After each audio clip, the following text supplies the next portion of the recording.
The astrology for the end of 2025 is kind of interesting. I've been going over it and I wanted to share some points with you. Kind of just what to look out for, things that can be expected and how to plan for the upcoming months. One of the things that Spirit has been very prominent about for the entire time that I have been preparing for the end of 2025 is to expect the unexpected come September. We have eclipse season in September. There's some things rearranging and changing. August is going to be pretty normal in the sense of, I know I did August and September backwards. We're going to get to the full circle. Give me just a second. August is going to be pretty normal in terms of if there's any big events or stuff like that. It's gonna be pretty chill. We do have some intense transits and retrogrades going on. Saturn's gonna be retrograde. We have Neptune retrograde. Mercury's gonna be retrograde for part of August. So will Pluto. So we have a lot of reconsidering and kind of getting our ground firm in August. Then come September, there's gonna be some things that pick up, shift up. There's gonna get up, it's time. So there's gonna be some changes come September. And September, honestly, the way that I've been looking at this year, it's going to be one of the more intense months of the year.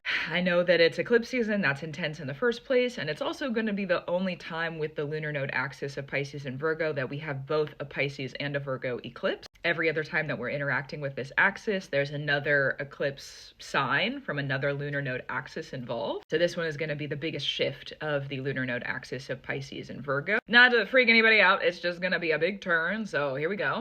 We got things to earn, so it is. Going into October, we have Pluto turning around right before Scorpio season, which honestly I think is that's gonna be interesting. I think Scorpio season this year and headed into Scorpio season this year, not out of fear, but it's just kind of uncharted territory. There's no map for kind of what is coming up. Pluto's in Aquarius. Aquarius has to do with the unpredictable and the chaotic and the unexpected. Our previous Scorpio season, we did have Pluto in Capricorn for part of it. So this is the first time that we're gonna have Pluto direct in Aquarius for our Scorpio season. I'm honestly kind of expecting us to die out of the previous 16 years of Pluto in Capricorn and be reborn into this new era. So after the big changes of September into October and November, we have some unexpected who am I going to be this time around, or it's the rebirths of the new era. So if you're looking at making any big changes come October, November, during Scorpio season, this is a good time to kind of, okay, well, I understand that this aligns with the bigger picture somehow, even if I don't understand it yet and I'm looking at these changes, you'll understand probably into next year when we get into the Aquarius eclipses. Understand next year when we get into the Aquarius eclipses kind of what those bigger changes might be, or kind of what this era, kind of what we can expect. We've seen kind of the beginning of it, but the beginning of a movie is only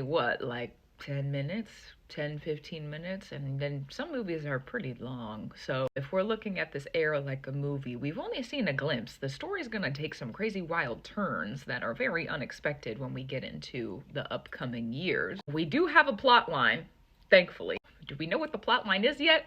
Not really.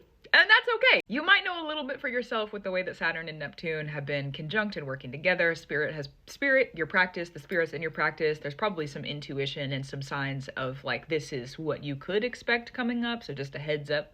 Aquarius also has to do with the authority that is above us. So if anything is written in stone about what you're going to go through, that's the stuff that Spirit and the spirits in your practice right now are probably hey, so just a heads up. Now you know. So this upcoming Scorpio season, October and November, that's going to be a time of a considerably large rebirth. And all of these kind of drastic endings that we've been going through for a year, maybe a little bit more than that, honestly.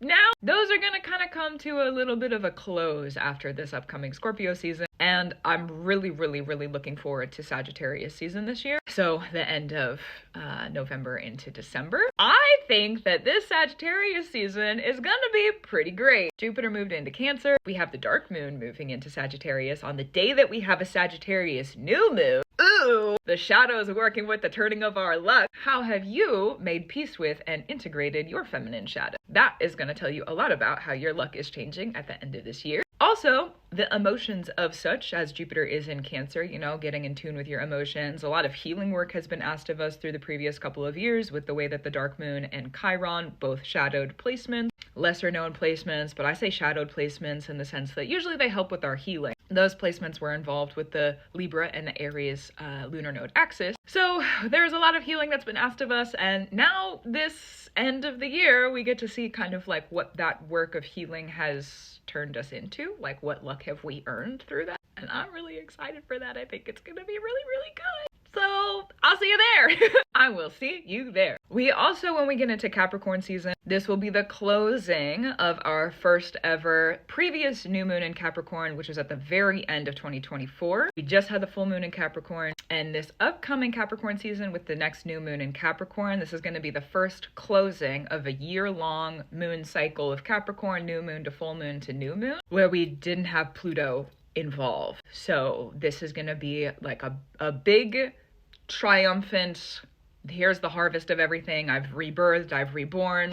And into 2026, we don't have as many like crazy conjunctions that are happening kind of all the time. Like they're there, don't get me wrong, but it's not going to be as like dense with the crossings and conjunctions in 2026, especially in the later half of the year. So get ready for a rebirth, guys. Get ready for the rebirth, because it's going to happen, and it's going to happen, and it's going to happen unexpectedly, and it's going to happen kind of out of our hands. And then the other crazy part, which I know this is the end of 2025, but we're going to look a little bit at 2026, because I'm going to look a little bit at 2026. Beginning of 2026 in February, we have the first eclipse in Aquarius. So we have this rebirth, born into a new era, saying goodbye to everything that was and everything that has been. I'm a new person now. We're doing things differently, and I have a new purpose in the world, and I'm moving differently because of it. And then next year we get into the Aquarius eclipse cycles, and things are gonna change again. So with Aquarius, again, it's unpredictable, so we don't know exactly what's gonna happen until we get just a little bit closer, okay?